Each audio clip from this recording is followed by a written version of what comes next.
बिस्मिल्लाहिर्रहमानिर्रहीम, अस्सलाम वालेकुम। प्रोग्राम ज़ेरे बहस में खुश आमदीद। मैं हूँ आपका मेज़बान सौख अहमद। नाज़रीन, कल जो इसराइल ने ईरान पर हमला किया और पूरा दिन ये सवाल पूछा गया कि ईरान आखिर कब जवाबी कार्रवाई करेगा, तो रात को ईरान ने वो जवाबी कार्रवाई का आगाज़ कर दिया है और अब तक तकरीबन 5 फेजेस के अंदर ईरान की जानिब से 200 मिसाइल इसराइल पर दागे गए हैं और एक भरपूर जवाब इसराइल को दिया गया है। और ईरान की आवाम भी कल रात सड़कों पर थी, जश्न मनाया जा रहा था।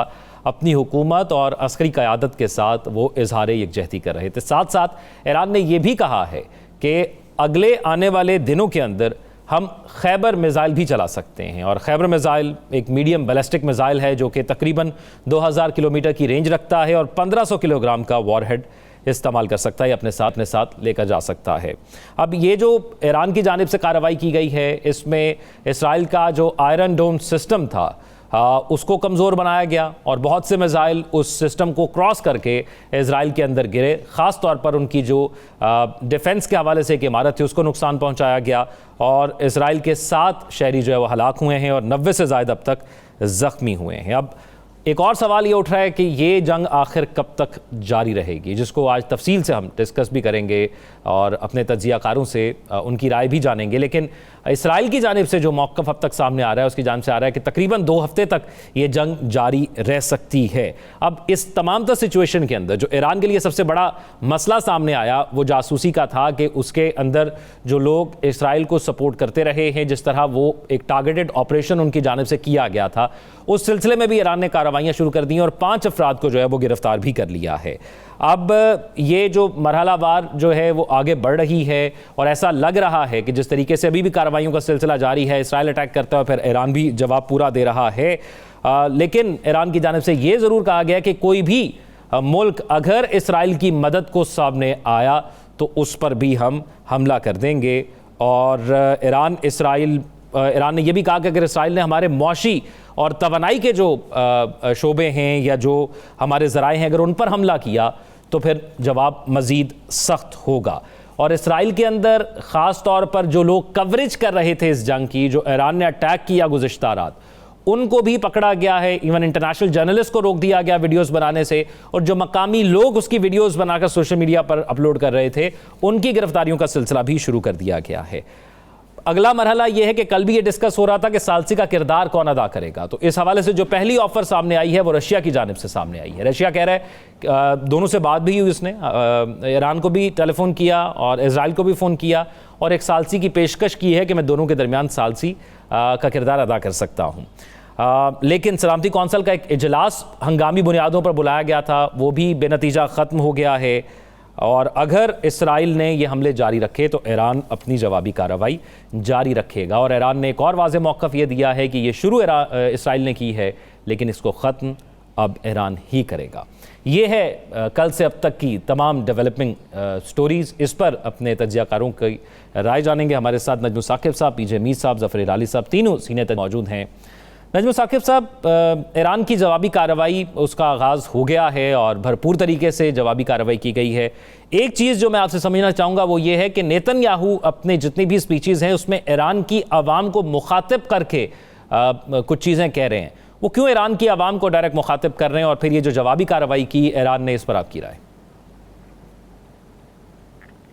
सीधा सीधा सा इसका जवाब है, मुख्तसरन ये कहूँगा कि इस तरह की जब सूरत हाल होती है तो जो एग्रेसर होता है वो जो डिफेंडर है उसकी आवाम को मुखातिब करके 2 बातें बताता है। पहली बात ये बताता है कि हम आपके लिए आप पे हमला नहीं कर रहे। दूसरी बात वो ये बताता है कि जो रजीम आपके यहाँ है वो ठीक नहीं है, वो बिल्कुल ठीक नहीं है, वो डेमोक्रेटिक नहीं है, उसमें ये फ्लॉज हैं, लिहाजा हम आपसे रिक्वेस्ट करते हैं कि कुछ चेंज वेंज जो है ना वो लेके आएँ। ये तो हुआ आपके सवाल का जवाब। जो बुनियादी चीज़ आपने अपने इंट्रो में बताई है ना कि इजराइल ने ये कहा कि वो अगर उसने माशी और हमारे फलाने दिफाई में किया तो फलाना कर देंगे और फिर सख्त होगा। सवाल यहाँ पे एक बुनियादी ये है कि जंग के उसूल अगर आपने मुरतब करने हैं तो आप ही करेंगे, बस ये आप पे डिपेंड करता है कि आप जिस वक्त जहाँ जी चाहें टारगेट करके सिपा सलार को मार दें, पासदारान के सिर्फ उसको मार दें, साइंटिस्ट को मार दें, जिस जगह पे, और जब उधर से हमला हो तो आप कोई उसूल मुरत्तब करेंगे और क्या उनको सुना जाएगा? तो ये वाली वो बातें हैं जो कि सिर्फ मेरा ख्याल है, यानी वो थ्रेट देते हैं ना कि अगर आपने ये किया तो हम कर लेंगे। भाई जब आपने पहले हमला किया तो उस वक्त को बता के हमला किया और आपने कहा कि जी ये हमला करने लगे हैं, फलां जगह पे ये करेंगे वो करेंगे। लिहाजा इसमें मुझे थोड़ी सी जो है ना वो यानी मुबालगा आराई लग रही है जो थ्रेट्स आ रहे हैं आपको इजराइल से। जो 3-4 बातें क्विकली मैं करूंगा जो हमारा तज्जिया कहता है कि इस जंग से अभी तक सामने आ चुकी हैं। अभी तक कितनी देर चलेगी ये आपको कोई नहीं बता सकता, लेकिन उस वक्त तक चलेगी जब तक नंबर 1 इजराइल का पलड़ा जो है वो हल्का नहीं पड़ता और ईरान का भारी नहीं होता। नंबर 2 कि इजराइल अपने अहदाफ पूरे नहीं कर लेता। तीसरी कोई वजह नहीं है। जो 2-3 चीजें सामने आ रही हैं उसमें सबसे पहली ये है कि ऑपरेशन सिंदूर हुआ और बुनियानुन मरसूस हुआ और नतीजा बाय डिफॉल्ट क्या निकला? कश्मीर का मसला जो है वो यानी वॉशिंगटन से आ रहा है। प्रेसिडेंट साहब कह रहे हैं कि मसला कश्मीर का है बाय डिफॉल्ट। अभी इधर जो बात हुई, गजा की बात हुई, तो बाय डिफॉल्ट क्या पता लगा कि फ़लस्तीन का मसला है। भाई आप अब्राहम अकॉर्ड की बात कर रहे हैं, 2 स्टेट सोल्यूशन की तरफ आइए। ये जो हमला किया है इजराइल ने और उसके बाद जवाबी कार्रवाई किया और बड़ी ठीक तरह से और अच्छे तरीके से अपना राइट ऑफ डिफेंस इस्तेमाल करते हुए, बाय डिफॉल्ट क्या निकला है कि मशरक़ वुस्ता में सिर्फ फ़लस्तीन का ही मसला नहीं है। मशरक़ वुस्ता में सिर्फ 2 स्टेट का वो जो है वो यानी नहीं है। मशरक़ वुस्ता में एक और बहुत बड़ा मसला है और वो ईरान का मसला है कि आप ईरान को जो है वो करना चाहते हैं, डाइल्यूट करना चाहते हैं, ईरान को कमज़ोर करना चाहते हैं। क्यों करना चाहते हैं? इसके बाद से एक और बहस शुरू होती है। तो मैं ये देख रहा हूं कि हमारा तज्जिया ये कह रहा है कि जो बाय डिफॉल्ट चीजें आ रही हैं ना वो किसी ने कैलकुलेट नहीं की थी। एक और चीज यानी बताता चलूं, आज ये जो हमला किया ना कल ईरान ने, और बाकायदा तौर पे डिफेंस हेडक्वार्टर के आगे आग की रिपोर्ट होती है। पहली दफा ज़ौक मियां, first time in history Iran ने बताया है इजराइल को कि यू आर नॉट अनटचेबल।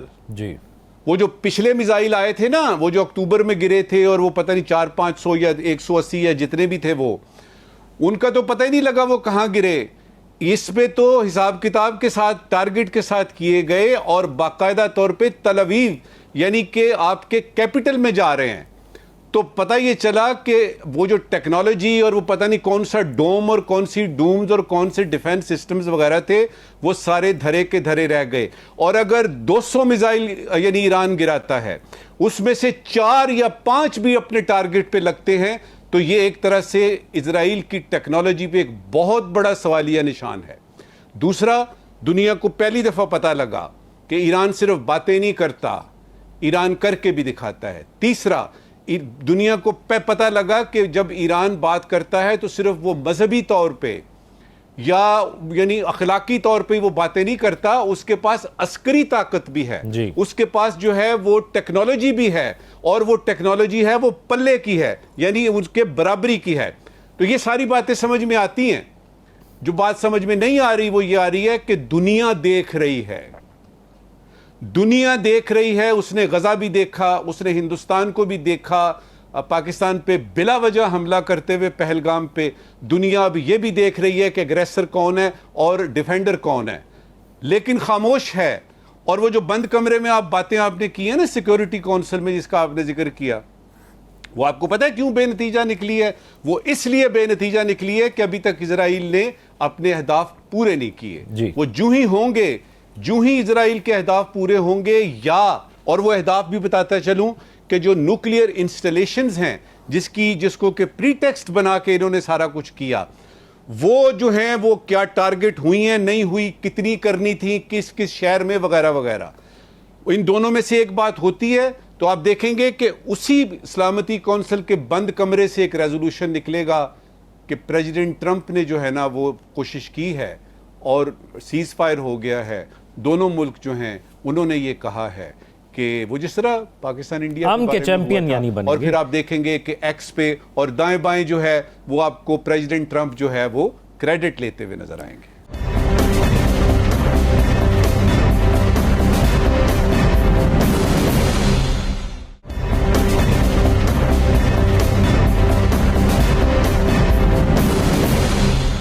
हलाली साहब, एक तो ये था कि कल ये सवाल था कि ईरान कब हमला करेगा, वो ईरान ने कर दिया। दूसरा शायद ये लगता था जिस तरह पाकिस्तान इंडिया की जंग हुई महदूद दिनों तक हुई, तो ये भी लगता था कि शायद 1-2 दिन के अंदर भी मामला सेटल डाउन शायद हो जाए, लेकिन अब लग रहा है कि ये तवील हो सकता है। एक तो जो हमला ईरान ने किया उस पर आपकी राय, और दूसरा आपको क्या लगता है कि ये किस हद तक तवील हो सकता है सिलसिला?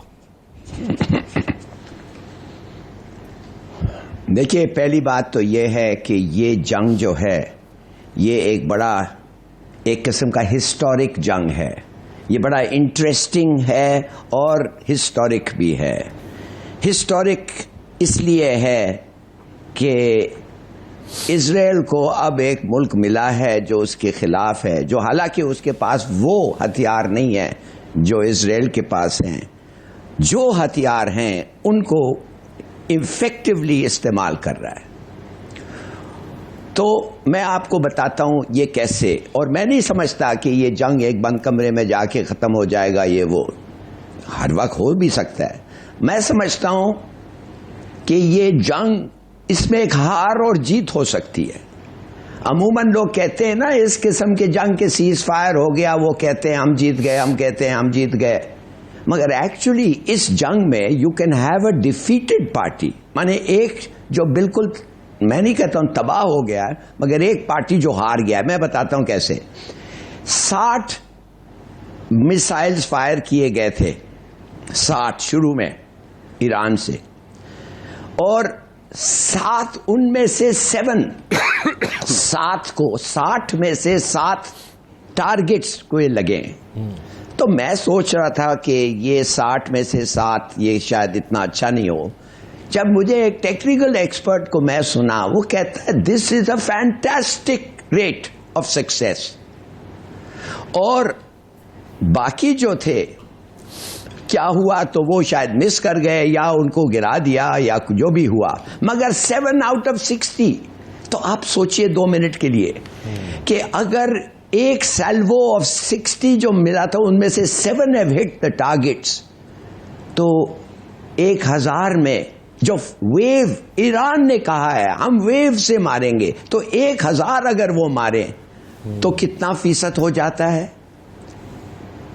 तो अगर वो जाके टारगेट्स को लगते हैं तो मैं आपको अभी बता सकता हूं, and revise what I was saying yesterday. मैं सोच रहा था कल तो ये ईरान का काबिलियत नहीं है और ये वो, मैं आपको अभी कह सकता हूं कि अगर 1000 का वेव, खमेनी साहब ने कहा था कि हम वेव्स भेजेंगे, 1 वेव आफ्टर द अदर, और वो कह रहे हमारे पास मिलियन मिसाइल्स हैं।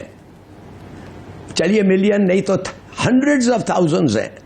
तो कहने की बात यह है कि अगर इस किस्म का जंग हुआ तो इजराइल बर्दाश्त नहीं कर सकता। कोई सिस्टम नहीं है जो इतने मिसाइल्स को रोक सकता है, और इस किस्म की एक्यूरेसी अगर हो तो इजराइल बर्दाश्त नहीं कर सकता। So we now have a prospect of a country being defeated इस किस्म के जंग, and that country being Israel, number 1। दूसरी बात देखिए, इजराइल को कहेगा कि नहीं फिर हम न्यूक्लियर वॉर करेंगे। जिस दिन इजराइल ने पहला न्यूक्लियर बॉम्ब ईरान पे गिराया, मैं आपको लिख के बता सकता हूं कि इजराइल खाली होने लग जाएगा। That will not be a country worth living in. Iran को कुछ नहीं करना है। इजराइल अगर न्यूक्लियर वेपन्स इस्तेमाल करता है ओवर ईरान, तो कोई यहूदी टिकेगा नहीं इजराइल में। तो क्या ये जंग इसलिए हुई है कि इजराइल को खाली करने के लिए? तो मैं ये समझता हूं कि this is a very interesting war, and is a very historically interesting war also, कि ऐसा कभी हुआ ही नहीं है कि एक इतना तगड़ा मुल्क डिफीट हो जाए और ये नतीजा हो उस पे। जी, और उसकी सपोर्ट में सुपर पावर उसके साथ मगर एक चीज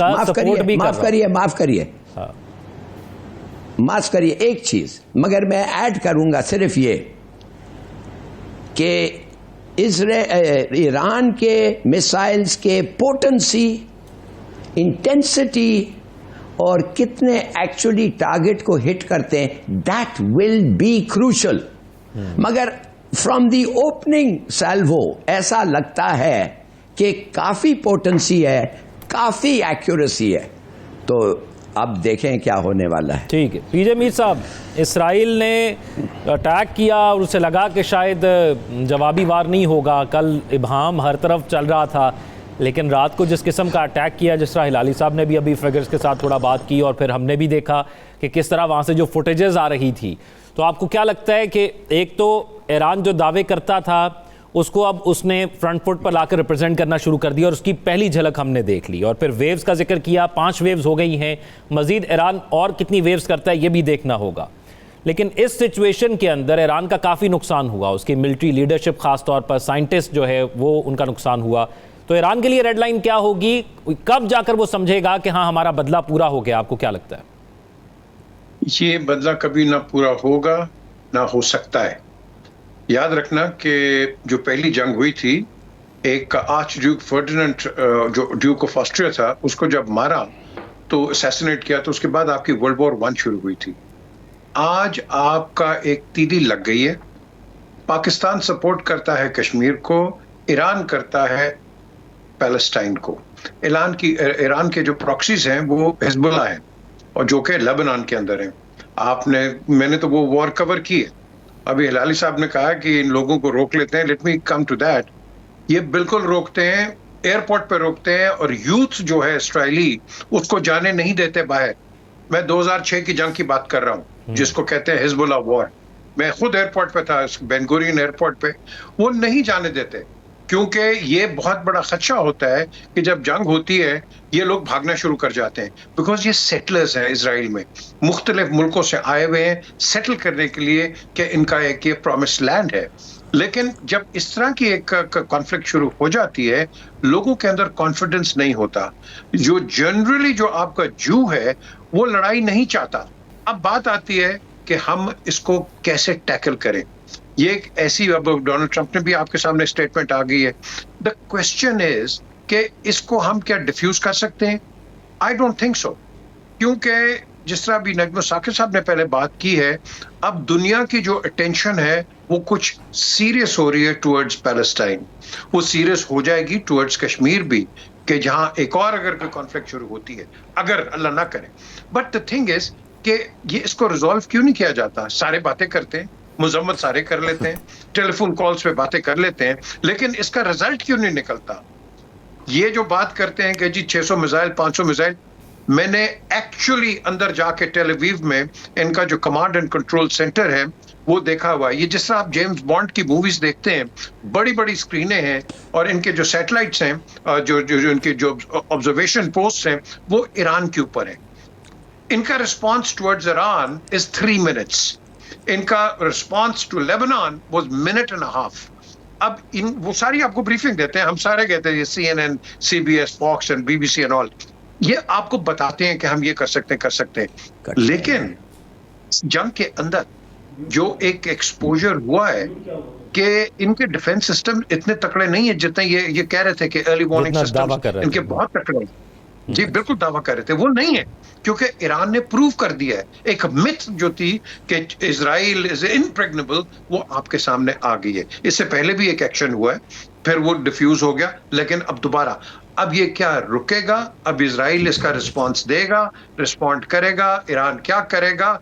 उसके बाद मैं समझता हूं जो पोजीशंस बड़ी डिफिकल्ट हो जाती है, वो पर्टिकुलरली पाकिस्तान के लिए होती है डिप्लोमेटिकली, कि एक जमाने में एक शख्स ने कहा था, आर यू विद अस और नॉट विद अस? लेबनान का भी वही हाल है, ईरान का भी। ये ईरान के ऊपर तो आपको पता ही है कि ये कितनी देर से लगे हुए हैं ईरान को डिफ्यूज करने के लिए। अगर आपको याद है कर्नल नॉर्थ का कॉन्ट्रा, जो इनके हेलीकॉप्टर्स उनको गिरा दिए थे ईरान के अंदर ही, तो वो ये बड़े बड़े एडवेंचर वो जो रिलीज करने आए थे प्रिजनर्स को, ये बड़े बड़े एडवेंचर्स करते हैं। But Iran has proved, and hats off to Iran, कि खड़ा हो गया डिस्पाइट अमेरिकन, वो जो न्यूक्लियर इनकी बात भी होनी थी, कहते we are not interested, we don't want to go and talk to them. अब ये एक बहुत बड़ा रिबटल है, एंड इसको एक, मैं समझता हूँ कि एक झटका पड़ा है इसको अमेरिका को, क्योंकि अमेरिका के आगे कोई बात नहीं करता।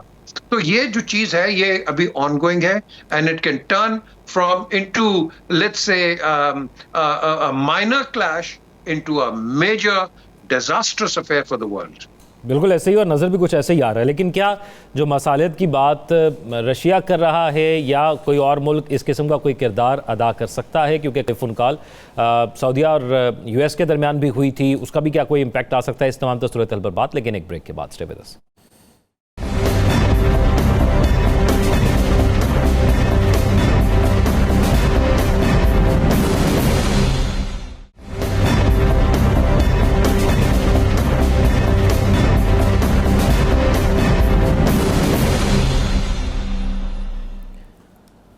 ब्रेक के बाद खुशामदीद नाज़रीन। चीन की जानिब से ये कहा गया था कि ईरान पर इसराइली हमले की मजम्मत करते हैं और ख़तरनाक फ़ौजी इक़दाम फौरी रोकने का मुतालबा किया था। फिर सेक्रेटरी जनरल अक़वाम मुत्तहिदा का ईरान और इसराइल पर कशीदगी के खात्मे पर जोर दिया गया है।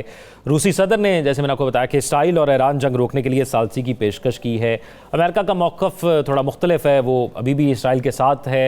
न्यूक्लियर डील की बात अब वो कल होनी थी, अब उसका क्या फ्यूचर होगा?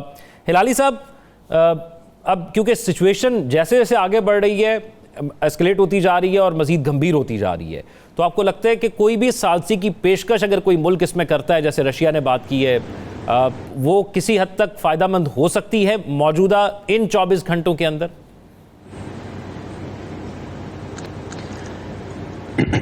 देखिए, ये वॉर का कॉस्ट पे डिपेंड करता है।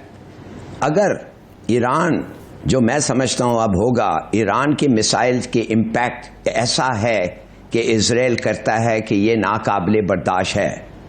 देखिए, कुछ पावर इन लोगों को क्या चीज़ें ये टारगेट करना चाहिए? ये पावर लाइंस को टारगेट करना चाहिए, गवर्नमेंट ऑफिसर्स को टारगेट करना चाहिए। ऑलरेडी इजरायली पेंटागन को ईरान ने कुछ लगे हैं उधर जाके।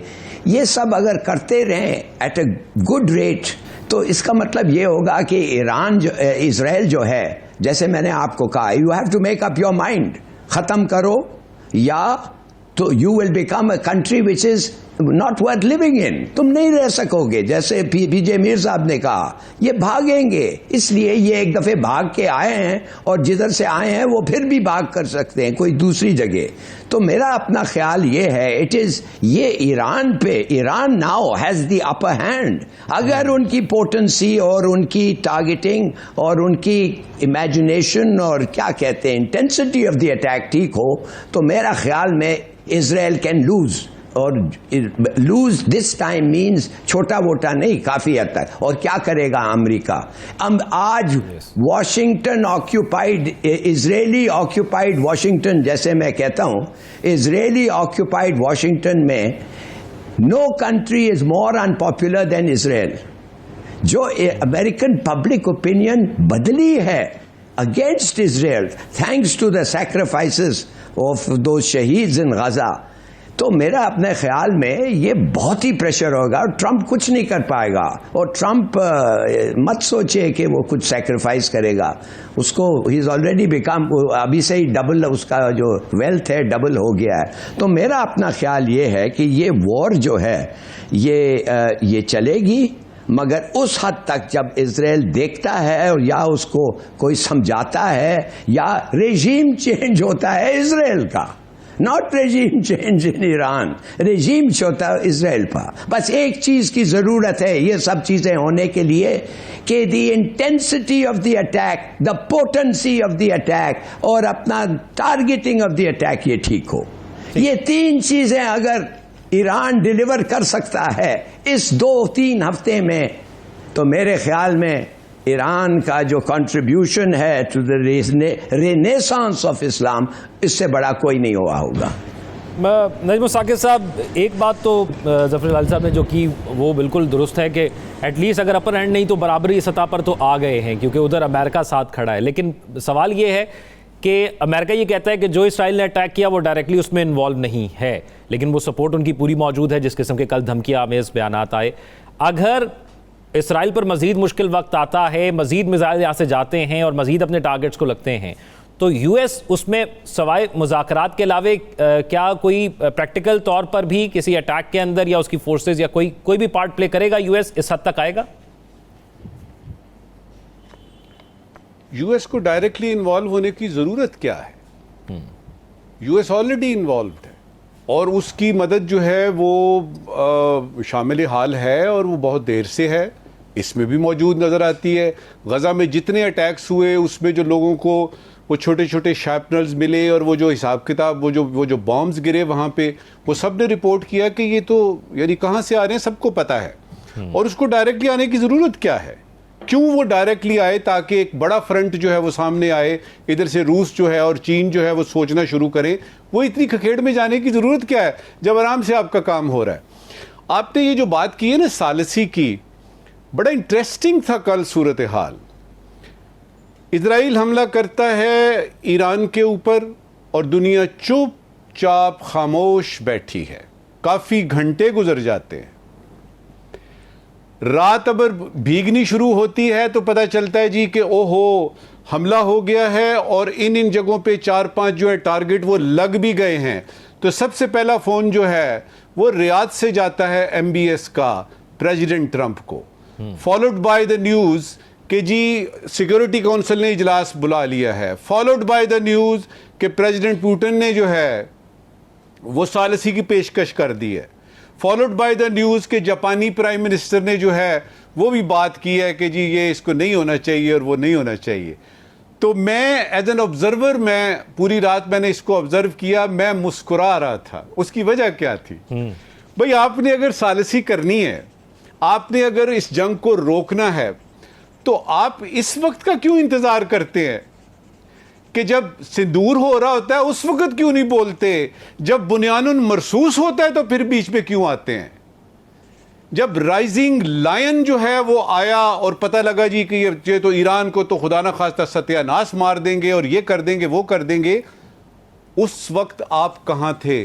सैलाब के जाते ही चले आए हो तुम भी, जब अपनी तबाही पे मैं रोया तो कहां थे? और फिर मैंने देखा स्क्रीन पे देखा 92 पूरी रात जो है वो हमने, और आप भी उसका हिस्सा रहे, कि एक एक करके चिप्स जो है वो फॉल कर रहे हैं, जिससे एक अंदाजा ये हुआ कि शायद इजराइल को इसकी एक्सपेक्टेशन नहीं थी। फिर उसके फौरन बाद हम इजराइली जो रेप है, जो उनका परमानेंट रेप है यूनाइटेड नेशन में, उसको सुन रहे हैं। वो अजीबोगरीब किस्म की बातें कर रहा है। उससे पहले ईरानी मंदूब आता है, वो आगे कहता है हम जंग नहीं चाहते, लेकिन इजराइल को अकाउंटेबल ठहराएं क्योंकि अग्रेसर वो है। बिल्कुल साफ सुथरी बात। अब उस वक्त बीच में आना सालिसी के लिए, उस वक्त बीच में आना ये कहने के लिए जी कि ये गलत हो रहा है वगैरह, और सलामती कौंसिल का इजलास बुला लेना क्या जाहिर करता है? ठीक, इसको हम डिप्लोमेटिक लैंग्वेज में कहते हैं कि ये डुप्लिसिटी है, जिसको उर्दू में दोगलापन कहते हैं। आप क्यों, आपने जब से शुरुआत हुई, पहले तो सबसे ये है कि जब ये जंग शुरू होने लगी थी उस वक्त पता था वॉशिंगटन में लोगों को, 3 दिन पहले पता था रूस को और चीन को कि ये होने वाला है। क्यों नहीं रोका गया? ठीक है। फिर जब हो जाता है, जब सारी दुनिया देखती है, स्क्रीनों पे आ जाता है, तो उस वक्त क्यों नहीं? उस वक्त ही क्यों जबकि ईरान ने हमला किया और उसके बाद जो असरात मुरतब हुए। तो मुझे ये लगता है कि बात वहीं पे आके रुकेगी कि ईरान का पल्ला भारी हुआ तो ये जंग ज़्यादा देर तक चलेगी नहीं। पीजे मीर साहब, एक चीज़ तो ये कि हमें ये वही चीज़ नज़र आ रही है जिस तरह पाकिस्तान और इंडिया के दरमियान हुआ, लेकिन जो इंडिया के साथ हुआ, सिफारती तन्हाई हुई, उनको शिकस्त हुई, और अब वो पूरी दुनिया के अंदर मज़ीद जलील हो रहे हैं क्योंकि पूरी दुनिया के अंदर वो बर्बरियत कर रहे थे, दहशतगर्दी कर रहे थे। क्या इसराइल को भी आपको लग रहा है कि वही सब कुछ अब फेस करना पड़ेगा, क्योंकि गजा का इशू भी इसके साथ हाईलाइट होगा और हो भी रहा है? देखें ज़ौक, जो इजराइल है और इंडिया है, इनके दोनों के डायनामिक्स मुख्तलिफ है। इजराइल है प्रोटेक्टरेट ऑफ यूनाइटेड स्टेट्स। अगर आपको याद हो कि यहाँ हमारे डॉक्टर कदीर खान को बड़ी उठाने की कोशिश की थी कि शायद उन्होंने कुछ न्यूक्लियर कंपोनेंट्स ईरान को दिए, तो सबसे ज्यादा कौन बोल रहा था? अमेरिकन। वो क्यों बोल रहे थे? ईरान ने वहां तो कुछ भी नहीं करना था। अगर कोई ईरान के कोई कॉन्फ्लिक्ट होता है वो तो होना था इजराइल के आगे। तो वो इजराइल को प्रोटेक्ट करने के लिए इसको ईरान पे तो प्रेशर डाल रहा था, वो पाकिस्तान पे भी प्रेशर डाल रहे थे। लेकिन जनरल मुशर्रफ ने बिल्कुल ही didn't take the pressure at all, none at all. ये उसको क्रेडिट देनी चाहिए। लोग हमारे अंदर भी इस तरह की बातें करते हैं। He is the man who stopped doctor Qadeer from being abducted। अब बात आती है कि हमने आगे क्या करना है। देखो, हम तो गालियां निकालेंगे या बुरा भला कहेंगे या तनकीद का निशाना बनाएंगे, हमारी तनकीद से कोई फायदा नहीं है। वो भी हमारी करेगी ना, हमें कोई फर्क पड़ना है। हमने देखना है कि अपना केस जो है, हम इंटरनेशनल फ्रंटियर्स के ऊपर हम इसको कैसे एक्सप्लेन करें। ये बड़ा अच्छा हुआ है, एक आपका ये जो सेकंड टियर भी गया, फर्स्ट टियर भी गया, जाके लोगों को बताया कि भाई this is what the problem is. लेकिन इसकी कंटिन्यूटी और कंसिस्टेंसी जो है वो हमें बहुत जरूरी है। हमारी डिप्लोमेटिक कंसिस्टेंसी नहीं है। हम बार बार कहता हूं, हम रिएक्टिव हैं, प्रोएक्टिव नहीं। ये तो बिल्कुल ठीक बात है आपकी पीजे साहब, ये पाकिस्तान के हवाले से है, लेकिन जो कुछ फेस करना पड़ा इंडिया को, वही इजराइल भी, मैं सवाल ये था, फेस करेगा। और क्या गजा पर भी उसका कोई इंपैक्ट पड़ेगा? नंबर 1, इंडिया पे सैंक्शंस लगा कोई? नंबर 2, इजराइल पे सैंक्शंस लगाएगा कोई? हम तो यहाँ पाकिस्तान के अंदर चीजें जला देते हैं, इजराइल की है ये वो फलाना। हम क्या करेंगे? हम ही करते हैं ना, और करता है कोई? पूरी दुनिया के अंदर उनके प्रोडक्ट्स, उनका जो मैकेनिज्म है वो चल रहा है एज नॉर्मल। तो ये जो चीजें हैं, फर्स्ट ऑफ ऑल आप अपने अंदर एक यूनिटी क्रिएट करें and then sit and talk with the united forum. आप नहीं है यूनाइटेड, ठीक है, और वो हर बार बात भी होती है, वक्त की ज़रूरत भी रहती है, लेकिन जिस किस्म की कोई सिचुएशन आती है तो इस पर बात होती है कि यूनाइटेड होने की ज़रूरत है तमाम मुस्लिम ममालिक को। लेकिन जब इस तरह की सिचुएशन ख़त्म हो जाती है तो फिर वो बात भी ख़त्म हो जाती है और वो सब भूल जाते हैं। एक ब्रेक की तरफ चलते हैं, ब्रेक के बाद वापस आएंगे तो फिर पाकिस्तान में जो वफाकी बजट पेश किया गया था उस पर ज़रा तफसीली बात करेंगे। Stay with us.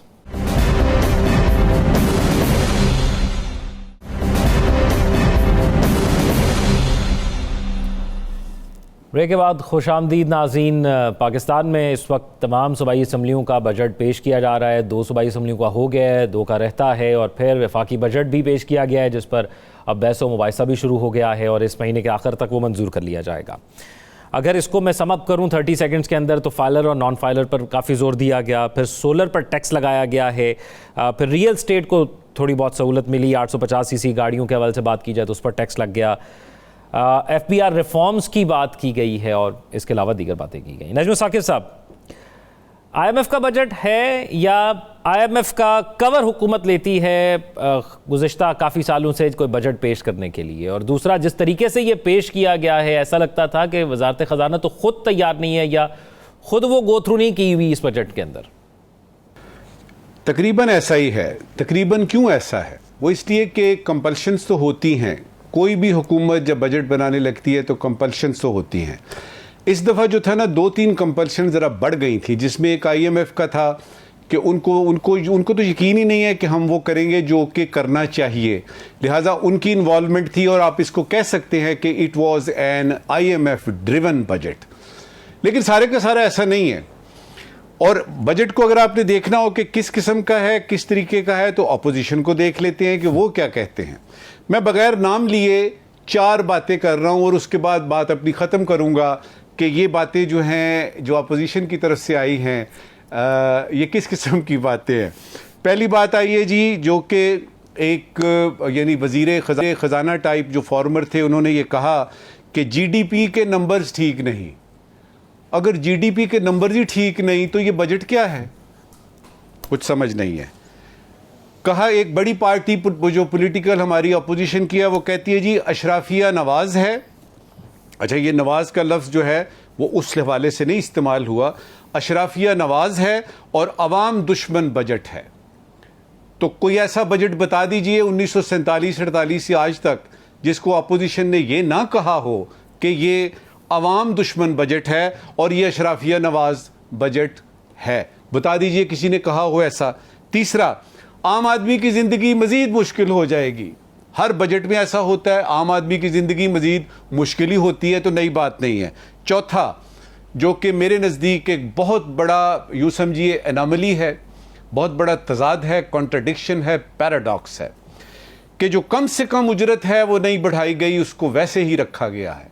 लेकिन दूसरी तरफ देख रहे हैं कि डिसप्रोपोर्शनेटली आपने बहुत सारे लोगों की तनख्वाहें मैनी फोल्ड जो है बढ़ा दी हैं। ओवरऑल जो बजट है, चूंकि पड़ा है और उसको इकोनॉमिक सर्वे के साथ रख के पड़ा है, तो इसमें जो 2-3 बातें क्विकली बताऊंगा जो मुझे समझ में आई हैं। नंबर 1 ये है कि अवाम तैयार हो जाए, महंगाई बढ़ने लगी है।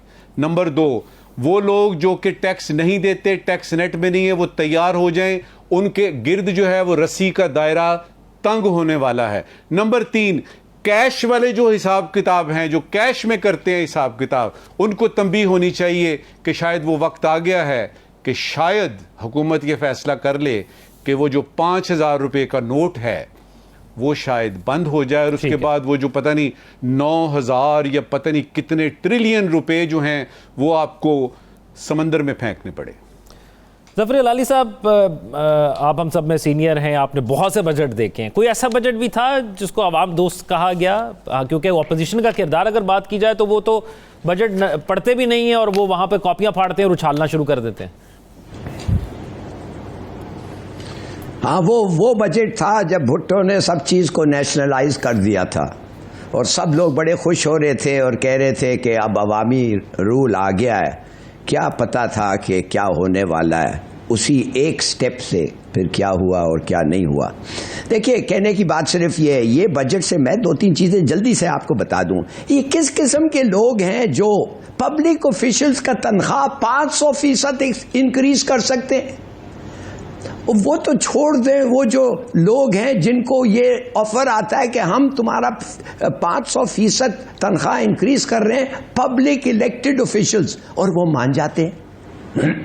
उनको कुछ शर्म नहीं आती है कि नहीं भाई 500% मैं नहीं ले सकता, नहीं बहुत शुक्रिया, डबल कर दो भी बहुत है, इसलिए कि गरीबों को कुछ नहीं दिया।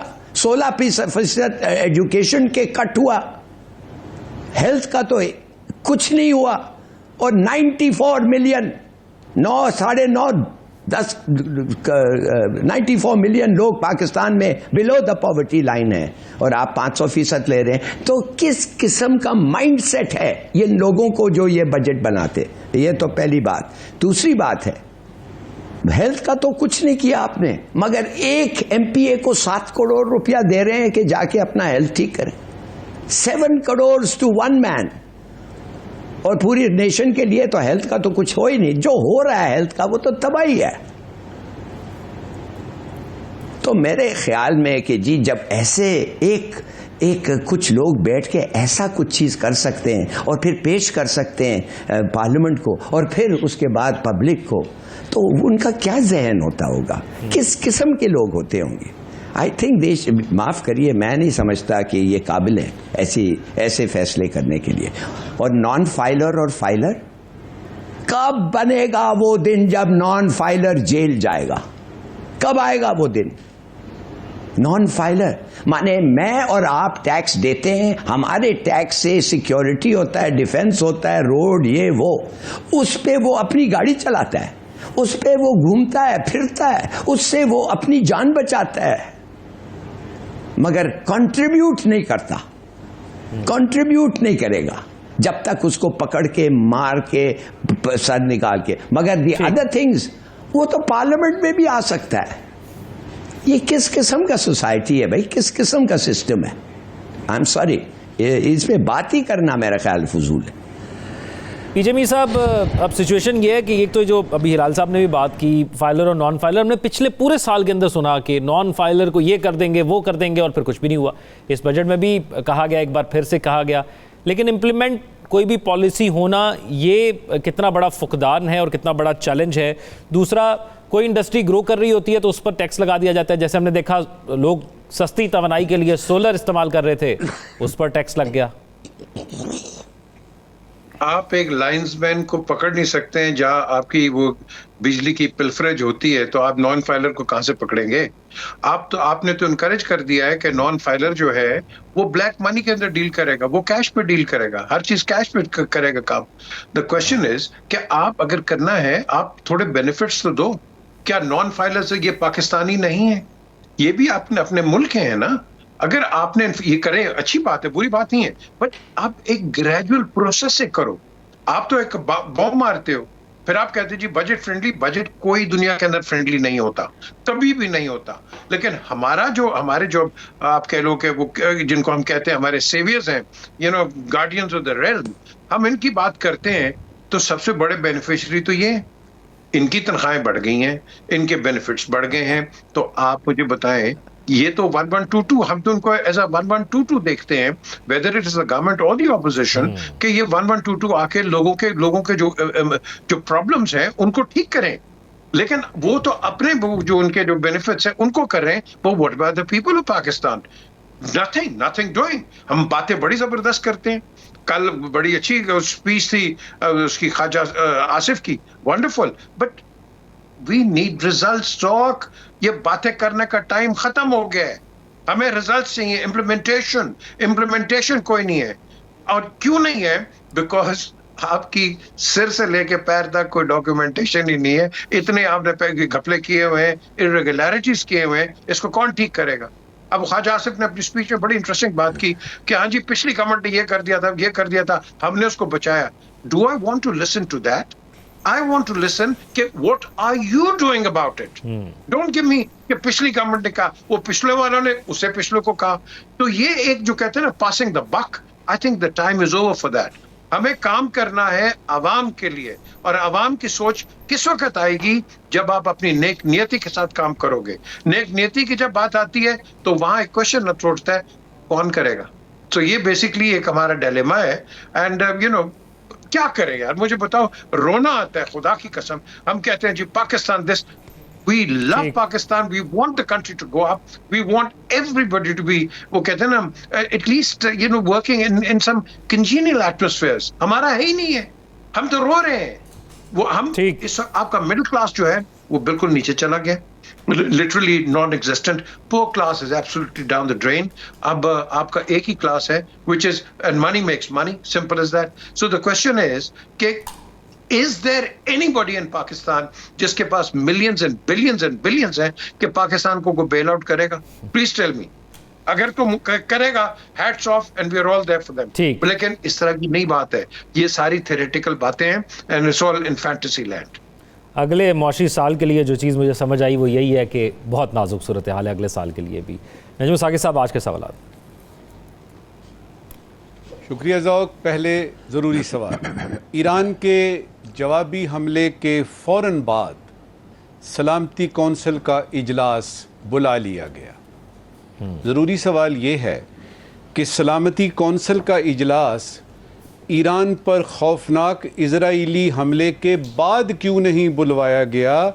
इजराइल पर हमले के बाद क्यों बुलवाया गया?